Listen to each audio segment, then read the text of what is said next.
Hello and welcome. Today I'm adding Plyuk, or Plyuk, however you say it, from the Mega Cat Collection 3 on the Evercade to my ever-growing list where I rank every Evercade game ever. It is a puzzle platformer for the NES developed by Retro Souls, and is much like most other Retro Souls games, as in it's a relatively short puzzle platformer built around a single mechanic with stylized simplistic graphics and some clever puzzles.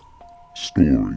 The story involves you playing Plyuk, a creature who falls into a laboratory, somehow finds he's able to create stackable clones of himself and has to escape.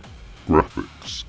Like most Retro Souls games, Plyuk has a very minimalist look, quite charming in its own way, not heavily detailed, not overly cluttered, and it suits the gameplay very well. If it's going to be reductive, I'd just say it looks like a Retro Souls game.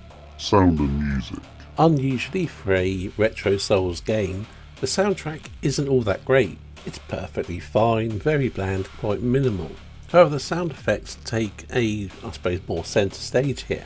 Every time Plyuk moves, he's making a weird noise. I'm not going to try and describe it. And there's more bleeps and bleeps that accompany the gameplay. It all works quite well. It sounds, overall the sound isn't bad, but it does lack the memorable music like most Retro Souls games have. Gameplay. The core mechanic of Plyuk is cloning. When you create a clone, it effectively becomes a block and you stack on top of it. You can't jump, there's no ladders to climb, and once you've placed the blocks you can't destroy them. You also have a limited amount per level. All the puzzles are built around this mechanic. And to explain it too much more might give away some of the puzzles, although they're quite straightforward and easy enough to work out, certainly in the early levels.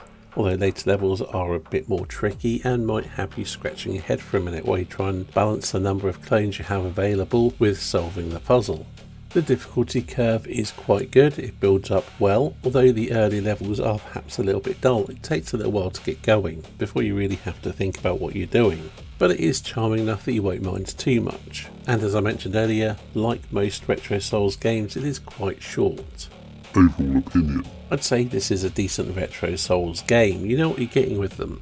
And this one's solid. It's charming. Like I said, it doesn't have the best music, but overall it works. It doesn't outstay its welcome, but you'll enjoy it while you're playing it. And it makes an ideal handheld sort of puzzle game. But there won't be much to come back to. This will largely be a one and done. Once you've played through it, that's it. Unless you come back to it sometime later when you've forgotten most of the levels. So to summarise, it's a fun, short game that doesn't outstay its welcome. It's polished and has some good puzzles. It's just perhaps a bit short. Ranking.